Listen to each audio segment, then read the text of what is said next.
In the heart of the unforgiving Southwest, where the sun scorches the land and the wind carries whispers of ancient spirits, one name stood above all others. Geronimo, a warrior, a leader, a ghost that could never be caught. To his people, he was a savior.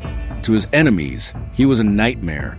Born in 1829 among the Chiricahua Apache, Geronimo grew up in a world of war. His people had fought off invaders for centuries, resisting the Spanish, the Mexicans, and now the Americans. He was not a chief, but he was something even more dangerous. A man fueled by vengeance. A man with nothing left to lose. I put a lot of time and effort into these videos to bring history to life, especially stories from American history, like this one about Geronimo. If you enjoy it and want to see more, consider subscribing. His hatred for the Mexicans began in 1851. He and his band had traveled to trade, leaving their families in a small camp near the town of Llanos. When they returned, the ground was soaked in blood. Women, children, even the elderly, all slaughtered. And among the dead was his mother, his wife, and his 3 children. They had been butchered by Mexican soldiers under the command of Colonel Jose Maria Carrasco. Geronimo did not cry. He did not break. He burned. That night, he wandered into the wilderness, away from his people, away from everything. And there, in the blackness of the desert, he claimed to have heard a voice that told him he would never be killed by a bullet, that no enemy could take his life. And when he returned, he was no longer just a warrior. He was something more, something the world had never seen before. With nothing but a knife in his fury, Geronimo led his warriors into Mexico. There would be no mercy. They struck under the cover of darkness, attacking settlements, ambushing patrols, spilling blood wherever they went. The Mexican soldiers who had slaughtered his family would know his pain 100 times over. They raided villages, looted supplies, and vanished into mountains before their enemies could react. It was during these raids that he earned his name. As he charged into battle, fearless and relentless, Mexican soldiers cried out to St. Jerome for protection. "Geronimo! Geronimo!" they screamed, as if their prayers could stop him. But nothing could. The name stuck, and soon the entire border trembled at its sound. But vengeance was only the beginning. As time passed, Geronimo became more than just a warrior. He became a symbol of resistance.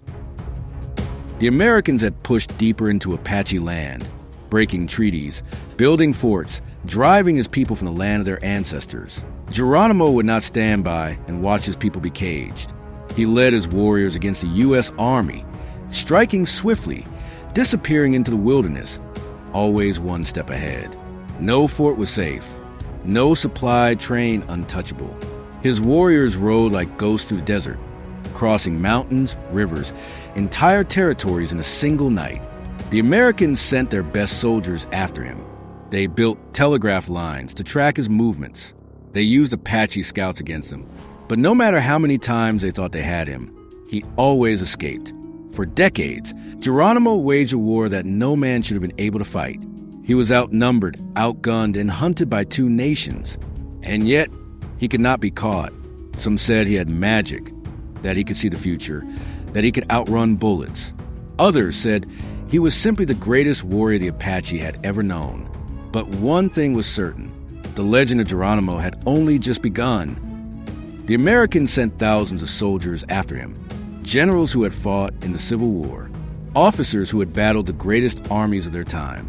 And yet, none of them could capture Geronimo. He was always one step ahead, moving like a ghost through the mountains and deserts, striking without warning and vanishing before the enemy could react. By the late 1870s, the U.S. Army believed they had finally broken the Apache resistance. Most of the Chiricahua Apache had been forced onto reservations, and their leaders had surrendered, but not Geronimo. He refused to kneel, refused to be caged like an animal. In 1878, after years of relentless pursuit, Geronimo was finally forced to surrender. The Army sent him to San Carlos Reservation in Arizona, a place known to the Apache as Hell's 40 Acres. The land was dry and lifeless, the heat unbearable. Soldiers watched their every move, and rations were barely enough to survive.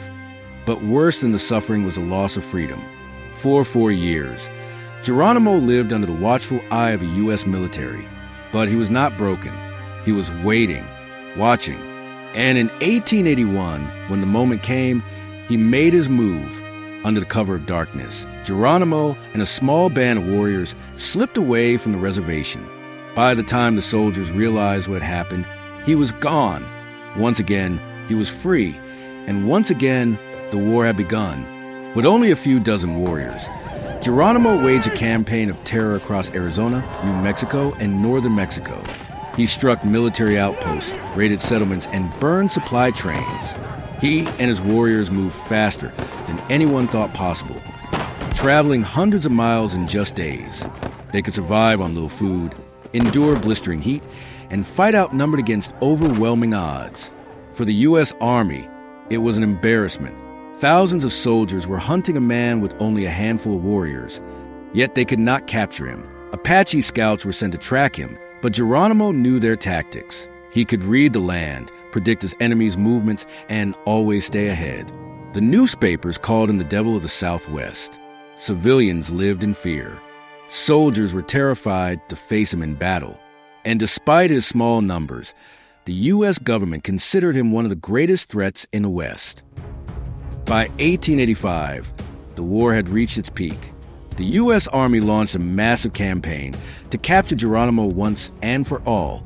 5,000 soldiers, a quarter of the entire U.S. Army, were sent to hunt him down. The Mexican army joined the pursuit. Apache scouts were bribed to track him, but even with the full force of two nations against him, Geronimo would not surrender. He led his warriors deeper into the Sierra Madre Mountains of Mexico, a vast and treacherous wilderness that no army dared to enter. For months, they played a deadly game of cat and mouse, evading capture, striking back when least expected. He had only 36 warriors left, but they fought as if they were an army of 1,000. But even the strongest warrior cannot fight forever. After years of endless pursuit, Geronimo's people were exhausted. His warriors were tired. His supplies were running low, and he knew that the army would never stop hunting him. If he continued to fight, his people, his wives, his children, the last free Apache would all be hunted down and killed. In September 1886, under the weight of impossible odds, Geronimo made the hardest decision of his life. He agreed to meet with General Nelson Miles, but he did not come as a broken man. He came as a warrior, standing tall, his eyes burning with defiance. He made one final demand. He would surrender, but only if his people were treated fairly. Miles agreed, but like every promise made before, it was a lie. Geronimo and his people were not allowed to return to their homeland. Instead, they were taken as prisoners of war, loaded onto trains and sent to Florida. The land of deserts and mountains was replaced by swamps and disease. Many did not survive. Geronimo had fought for freedom his entire life, and now, for the first time, it had been taken from him. But his legend was far from over. Geronimo sat in the iron prison of a train car, watching the land of his ancestors vanish behind him. He had spent his life outrunning armies, defying death, and fighting for the freedom of his people. But now, he was a prisoner, shackled and exiled from the lands he had sworn to protect. His warriors, his wives, his children, all torn away from the only home they had ever known. The last free Apache were gone. They were taken east, far from the deserts and mountains that had given them strength. First to Florida, where the humid swamps were nothing like the dry, open lands of the Southwest. The Apache, a people built for the harsh arid terrain of the West, fell victim to disease in the damp, suffocating climate. The old and the weak perished first, their bodies unable to fight off the sickness that spread through their camps. Malaria, tuberculosis, starvation. The prisoners of war were treated like criminals, guarded night and day, given barely enough food to survive. Geronimo watched his people suffer, but he did not beg for mercy. He had lived through massacres, betrayals, and endless war. He had seen his family slaughtered, his homeland stolen, his brothers in arms hunted like animals. And yet he endured. The warrior who had defied two nations refused to break. After years of suffering in Florida, the government moved him again, this time to Alabama, to the Mount Vernon barracks, where the Apache prisoners were forced into hard labor. They were given axes and shovels, ordered to clear land, build roads, and cut timber under the brutal southern sun. Their bodies grew weaker, their numbers smaller. The great warriors of the Chiricahua were now slaves in a foreign land. Geronimo, once the most feared man in the West, was now a curiosity. People came from miles around just to catch a glimpse of the legendary Apache warrior. Some wanted to see the savage they had read about in the newspapers, the bloodthirsty killer who had terrorized the frontier. Others saw something different, a leader, a survivor, a man who had fought for his people with everything he had. But the government had one more betrayal left. After nearly a decade of captivity, they did not allow Geronimo and his people to return home. Instead, they were sent to Oklahoma, to the Fort Sill military reservation. The land was dry and barren, but it was still a prison. The Apache were forced to become farmers, stripped of their weapons, forbidden from practicing their old ways. They were no longer warriors. They were no longer free. For years, Geronimo lived under the watchful eye of the U.S. military.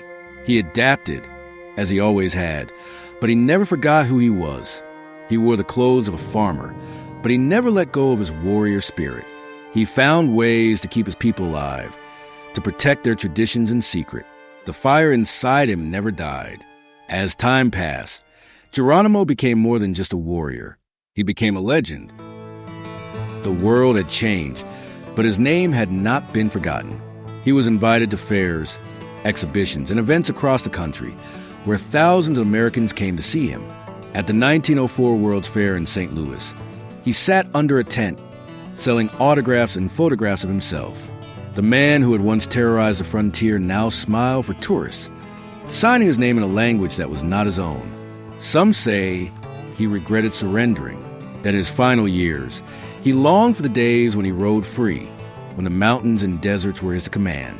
Others say he saw the truth, that the war had already been lost long before he laid down his rifle, that no matter how fiercely he had fought, no matter how many soldiers he had outwitted, no man could stop the tide of history. But even in captivity, he remained defiant. When President Theodore Roosevelt met him in 1905, Geronimo asked one final time to return to his homeland. He did not ask for himself. He asked for his people, for the few Chiricahua Apache who still survived. Roosevelt refused. The Apache would never return to the land of their ancestors. In 1909, at the age of 79, Geronimo fell from his horse on a cold winter night. He lay on the ground, alone, shivering in the frost.